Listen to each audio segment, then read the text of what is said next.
Bienvenue sur le blog de Brooklink, votre rendez-vous avec les coulisses de la traduction et de la communication internationale.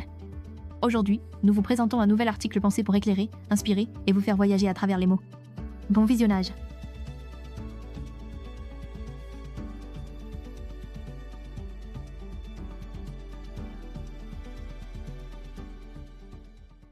UDI Multilingue et Eudamed, réussir vos soumissions 2026. Eudamed est la base de données européenne destinée à centraliser des informations clés sur les dispositifs médicaux dans un environnement pensé pour être utilisé à l'échelle de l'UE. Dans ce cadre, l'identifiant unique des dispositifs, ID en français, UDI en anglais, est un pilier de l'identification et de la traçabilité que les fabricants doivent souvent administrer de façon multilingue. À retenir, les premiers modules Eudamed, dont l'UDI Devices, deviennent obligatoires à partir du 28 mai 2026, annonce de la Commission européenne. Pour le contexte et les implications, consultez notre article Eudamed devient obligatoire en 2026. Ce que signifie une soumission UDAM multilingue dans UDAMD. Le multilingue ne consiste pas à traduire tout UDAMD. Il s'agit de préparer des champs précis, souvent liés à la compréhension par l'utilisateur et aux exigences pays, de les aligner avec votre étiquetage et vos IFU, puis de les soumettre de façon cohérente entre langues. La recommandation MDCG sur les langues précise que dans l'UDI Core Data, Annex 6, seuls quelques champs sont attendus en texte libre. Additional Product Description, Optionnel, Storage and Handling Conditions, et Critical Warnings or Contra Indications. Elle indique aussi une approche opérationnelle. Fournir l'anglais et les langues des États membres où le dispositif est mis à disposition. En parallèle, le guide UDI Devices, version diffusée via l'ANSM, montre que l'outil prévoit des entrées par langue, par exemple l'ajout d'un nom commercial dans une autre langue, et exige des descriptions multilingues dans certains cas. Préparez vos contenus multilingues avant la saisie, la méthode en 5 étapes. Définir votre matrice langue et votre langue pivot. Commencez par lister les pays de mise à disposition. Cette liste détermine vos langues cibles. Dans beaucoup d'organisations, l'anglais sert de langue du pivot, même si la base documentaire est en français.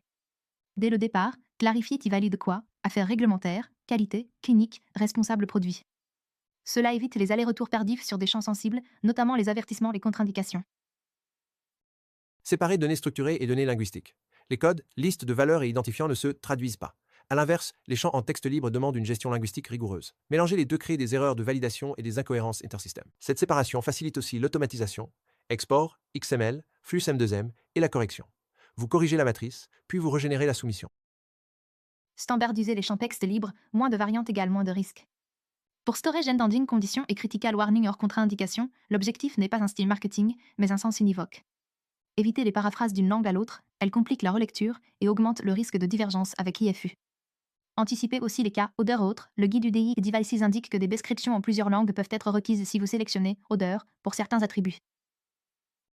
Mettre en place un contrôle qualité multilingue avant soumission. Un contrôle efficace combine contrôle données, format, complétude, contrôle linguistique spécialisé, terminologie et sens, contrôle d'alignement avec étiquetage, IFU. Ce triple filtre réduit fortement les cycles de correction. Pour vous aider à anticiper les cas pratiques, la plateforme d'aide Eudamed publie aussi une FAQ. Gérer les retours d'erreurs sans casser la cohérence entre langues. Dans les chaînes outillées, une génération de soumissions peut produire des rapports d'erreurs et exiger une correction dans la donnée source avant une nouvelle soumission. La règle d'or côté multilingue, corriger, par lot, pas langue par langue. Sinon, vous créez une incohérence interlangue difficile à détecter. Erreurs multilingues fréquentes dans Udamd et comment les éviter. Incohérence entre Udamd, étiquetage et IFU. Le nom commercial, les descriptions et certains avertissements doivent rester cohérents sur l'ensemble des supports. Or, Udamd permet d'ajouter des versions par langue. Sans référentiel terminologique, vous multipliez les variantes. Solution. Glossaire multilingue validé plus phrase modèle pour les champs texte libres sensibles, puis réutilisation stricte de ces formulations. Gestion insuffisante des langues, mauvais champ, mauvais code langue, copier-coller. Une erreur courante consiste à remplir plus tard une langue, copier-coller l'anglais ou saisir un texte dans le mauvais champ. Le problème devient visible quand les relecteurs comparent les langues ou quand l'information doit être comprise localement. Solution, matrice langue, checklist de complétude et contrôle final de présence équivalence de sens avant soumission. Valeurs, other, autre. Non anticipé. Sélectionner Other peut déclencher l'obligation d'ajouter une description multilingue. Sans préparation, cela entraîne des traductions d'urgence et des écarts terminologiques. Solution. Préparez une bibliothèque de description. Other. Prévalidée, par type de cas, pour toutes les langues de votre matrice. Comment une agence spécialisée sécurise vos soumissions multilingues? À l'approche de mai 2026, le multilingue devient souvent le goulot d'étranglement, validateur rare, délai court et forte exigence de cohérence entre systèmes. Une agence de traduction spécialisée comme Brooklink Translation vous aide à industrialiser sans perdre la précision, terminologie contrôlée, relecture spécialisée et gouvernance des versions. Concrètement, nous intervenons sur la traduction et validation des champs textes libres UDI, conditions de stockage, manipulation, avertissement aux contre-indications, l'harmonisation terminologique entre langues et l'alignement avec votre documentation. Conclusion. Transformer l'UDI multilingue en avantage de conformité. L'échéance du 28 mai 2026 marque un changement de rythme. La soumission UDI, device dans EUDAMD, devient un processus récurrent, qui doit rester fiable à chaque mise à jour de produits, de marché et de langue. Pour réussir, il faut traiter la donnée multilingue comme une donnée réglementaire à part entière. Matrice langue définie, texte libre standardisé, terminologie verrouillée et contrôle qualité avant soumission. Cette discipline réduit les itérations, évite les divergences avec l'étiquetage IFU et améliore la visibilité pour les parties prenantes dans l'UE. Si vous anticipez dès maintenant, vous gagnez sur 2 tableaux, moins de corrections au moment critique et une base d'AMED cohérente qui vous fait gagner du temps ensuite. Et lorsque les volumes ou les langues augmentent, l'appui de spécialistes, linguistes, dispositifs médicaux, relecture réglementaire, gestion terminologique permet de sécuriser la qualité sans ralentir vos équipes RAB-QA.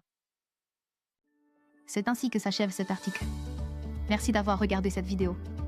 N'oubliez pas de nous suivre sur les réseaux sociaux et de vous abonner à notre newsletter pour ne manquer aucun de nos prochains articles. Tous les liens se trouvent dans la description.